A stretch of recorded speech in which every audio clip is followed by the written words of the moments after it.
Hello दोस्तों, कैसे हैं आप सब। एक बार फिर से स्वागत है आपका अपने यूट्यूब चैनल एनी एग्ज़ाम में। दोस्तों, आज की इस वीडियो में हम bank of Baroda PN exam के लिए जनरल अवेयरनेस से कुछ इंपॉर्टेंट क्वेश्चंस करेंगे। ये क्लास 6 है। सभी के सभी क्वेश्चंस जो हैं वो प्रीवियस ईयर में हैं। तो प्रीवियस ईयर में किस तरह के जनरल अवेयरनेस से क्वेश्चंस पूछे गए थे, तो वो सभी क्वेश्चंस हम अटैम्प्ट करेंगे। तो एंड तक वीडियो को जरूर देखिएगा। वीडियो पसंद आए तो इसे लाइक, शेयर और इस एग्ज़ाम की प्रिपरेशन के लिए चैनल को सब्सक्राइब करना मत भूलिएगा। आपको पता है कि जनरल अवेयरनेस के 25 क्वेश्चंस आएंगे। ठीक है, तो फटाफट से शुरू करते हैं आज की क्लास। और आज की क्लास का जनरल अवेयरनेस का पहला क्वेश्चन है।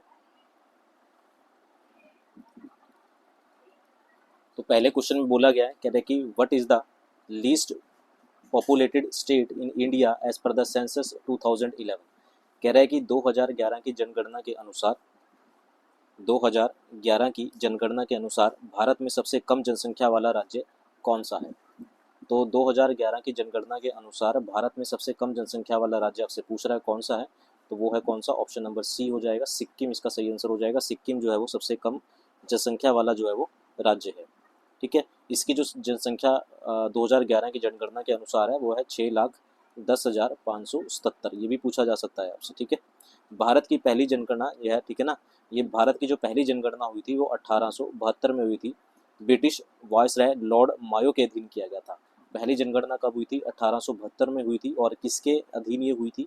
ये हुई थी लॉर्ड मेयो के अधीन ये हुई थी। तो हर 10 साल के अंतराल के बाद जो है वो जनगणना जो है वो की जाती है। ठीक है, चलिए अगले क्वेश्चन की ओर आते हैं। अगला क्वेश्चन है, कहता है कि विच of the following amendments was made to provide a common framework for the structure and mandate of urban local bodies in states। राज्यों में शहरी स्थानीय निकायों की संरचना और जनादेश हेतु एक सामान्य रूपरेखा प्रदान करने के लिए निम्नलिखित में से कौन सा संशोधन किया गया था। तो कौन सा संशोधन किया गया था, इसका सही आंसर हो जाएगा आपके पास option number C, 74th amendment act ये किया गया था। ऑप्शन नंबर सी जो है वो इसका सही हो जाएगा। अगले क्वेश्चन की ओर आते हैं। अगला है, who has been appointed as the new chairman of Prasar Bharati इन मार्च 2024। कह रहा है कि मार्च 2024 में प्रसार भारती के नए अध्यक्ष के रूप में किसे नियुक्त किया गया। तो प्रसार भारती के नए अध्यक्ष के रूप में नियुक्त किया गया है किसे, option number C, Navneet Kumar Sehgal को। किसे नियुक्त किया गया है, ऑप्शन नंबर डी जो है वो करेक्ट हो जाएगा।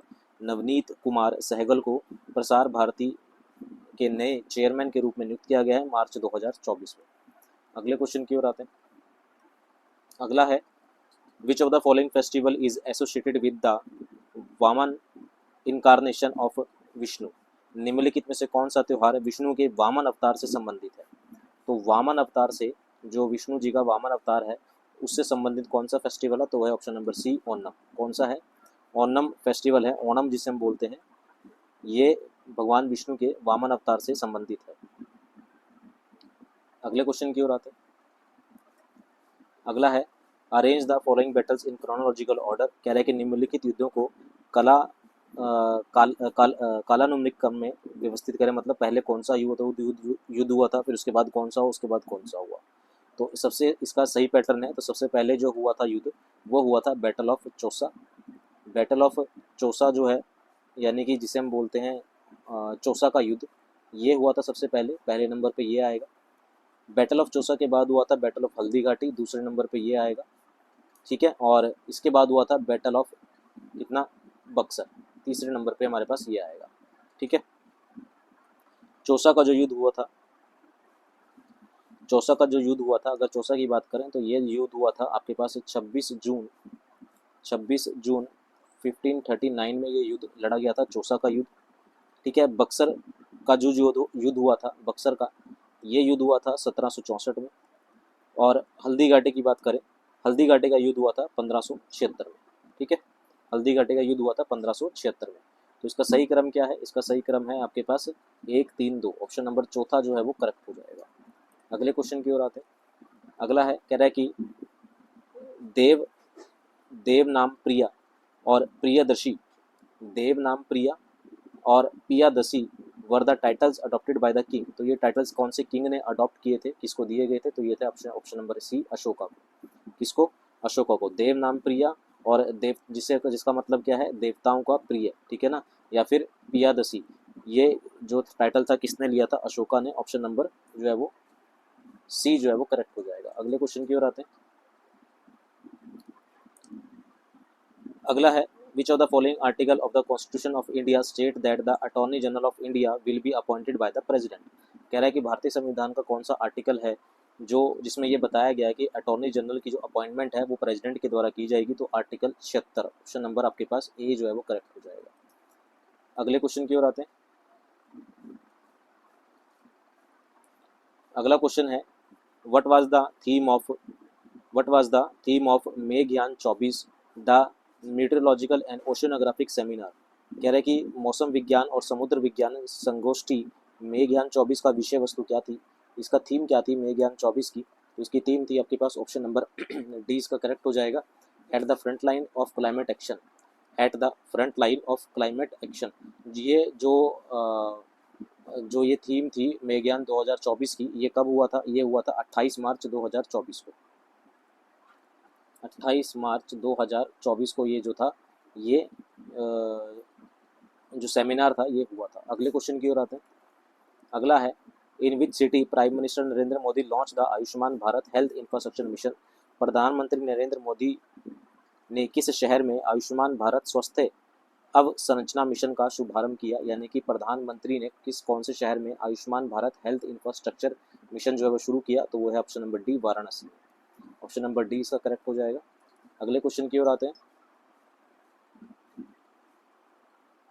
अगला है the second largest waterfall of India which is on the river Kaveri is known as. The second largest waterfall of India which is on the river Kaveri. तो कावेरी रिवर पर भारत का दूसरा सर्वाधिक वृहद जलप्रपात, लार्जेस्ट वाटरफॉल जो है विच is on the Kaveri river, उसको क्या कहा गया है, उसका नाम क्या है। तो उसका नाम है आपके पास ऑप्शन नंबर बी, यानी कि शिव समुद्रम जलप्रपात, यानी कि शिव समुद्रम वाटरफॉल। ऑप्शन नंबर आपके पास बी जो है वो सही हो जाएगा। अगले क्वेश्चन की ओर आते हैं। विच of the following dance form is not associated with Chhattisgarh. कह रहे हैं कि निम्नलिखित में से कौन सा नृत्य रूप छत्तीसगढ़ से संबंधित नहीं है। तो वो आपके पास ऑप्शन नंबर ए, कौन सा, भागोरिया। कौन सा है, भगोरिया जो है वो छत्तीसगढ़ से संबंधित नहीं। अगले क्वेश्चन की ओर आते हैं। अगला है dash river is the only natural water source that drains inside a lake in the desert. कह रहे हैं कि डैश नदी एकमात्र प्राकृतिक जल स्रोत है जो रेगिस्तान में एक झील के अंदर से निकलती है। कौन सी रिवर है, तो इसका सही आंसर हो जाएगा आपके पास ऑप्शन नंबर डी, लूनी नदी। कौन सी है, लूनी नदी। Luni river is the only natural water source that drains inside a lake in the desert. अगले क्वेश्चन की ओर आते हैं। अगला है food waste index report 2024 was recently in news, it was released by. तो फूड वेस्ट इंडेक्स 2024 जो है वो रिसेंटली न्यूज़ में थी, ये क्यों कौन रिलीज करता है, तो ये रिलीज करता है कौन, United Nation environment programme. Option number आपके पास डी करेक्ट हो जाएगा। ठीक है, ऑप्शन नंबर डी जो है वो यहाँ पर करेक्ट होने वाला है। अगले क्वेश्चन की ओर आते हैं। अगला क्वेश्चन है आपके पास, बोला है which of the following was completion of the teaching of Buddha in around 5th and 4th century BCE। निम्नलिखित में से कौन सा 5वीं से चौथी शताब्दी ईसा पूर्व में बुद्ध की शिक्षाओं का संकलन है। तो बुद्ध की शिक्षाओं का संकलन कौन सा है, वो है त्रिपिटका। ऑप्शन नंबर आपके पास ए जो है वो करेक्ट हो जाएगा। अगले क्वेश्चन की ओर आते हैं। Who among the following founded the Mohammedan Anglo oriental college. Mohammedan Anglo oriental college की जो स्थापना थी वो किसने की थी, वो की थी, सिंपल सा क्वेश्चन है, सर सैयद अहमद खान ने। ऑप्शन नंबर डी करेक्ट हो जाएगा। किसने की थी, सर सैयद अहमद खान ने की थी। कौन से कॉलेज की स्थापना, मोहम्मदन एंग्लो ओरिएंटल कॉलेज की स्थापना इन्होंने की थी। और अगर आपसे पूछें कब की थी, तो ये की थी 1875 में। कब की थी, 1875 में की थी। अगले क्वेश्चन की ओर आते हैं। अगला है विच dynasty ruled over Delhi during 1290 से 1320 तक। तो 1290 से 1320 के दौरान दिल्ली पर किस राजवंश का शासन था, तो ये था खिलजियों का। ऑप्शन नंबर आपके पास बी करेक्ट हो जाएगा। किसका राजवंश, किस राजवंश का शासक था, किन का शासन था, वो था खिलजियों का। तो ऑप्शन नंबर आपके पास बी जो है वो करेक्ट हो जाएगा। अगले क्वेश्चन की ओर आते हैं। अगला है which ministry launch the my CGHS IOS app. किस मंत्रालय ने माई CGHS IOS ऐप को लॉन्च किया, तो ये किया आपके पास option number D, ministry of health and family welfare. कौन सी मिनिस्ट्री ने? Ministry of health and family welfare. अगले क्वेश्चन की ओर आते हैं। लिस्ट मैच करनी है, एक तरफ है न्यूज़पेपर, दूसरी तरफ है जर्नलिस्ट, तो कौन सा सही है वो बताना है।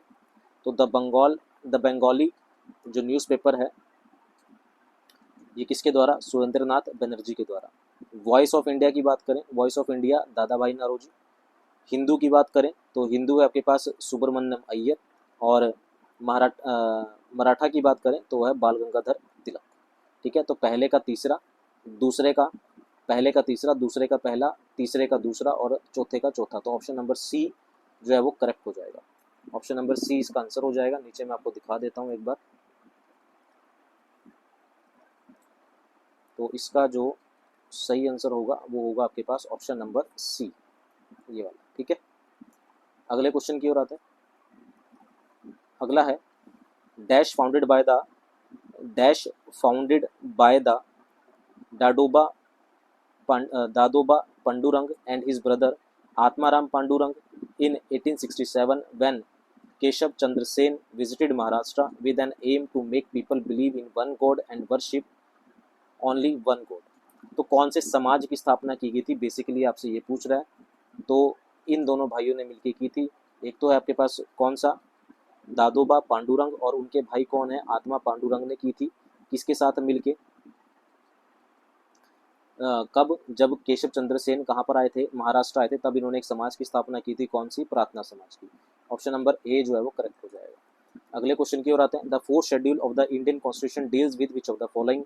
जो चौथा शेड्यूल है भारतीय संविधान की, जो चौथी अनुसूची है, निम्नलिखित में से किससे संबंधित है? तो वो है आपके पास ऑप्शन नंबर बी, राज्यसभा की सीटों का आवंटन, यानी कि allotment of seats in Rajya Sabha. Option number आपके पास बी करेक्ट हो जाएगा। तो दोस्तों ये थे हमारे पास आज की वीडियो के 20 इंपॉर्टेंट क्वेश्चन, जो कि जनरल अवेयरनेस से इंपॉर्टेंट क्वेश्चन थे। ये जनरल अवेयरनेस से सैम्पल पेपर था ये, जो कि आपके एग्जाम पॉइंट ऑफ व्यू से इंपॉर्टेंट है। 25 क्वेश्चन आपके पास एग्जाम में आएंगे। ठीक है, उम्मीद है सभी के सभी क्वेश्चन जो है आपको समझ आए होंगे, पसंद आए होंगे। तो इसी तरह की मोर इंपॉर्टेंट वीडियोज़ के लिए चैनल को सब्सक्राइब करना मत भूलिएगा। मिलते हैं अगले पार्ट में, अभी के लिए इतना ही। Thank you very much.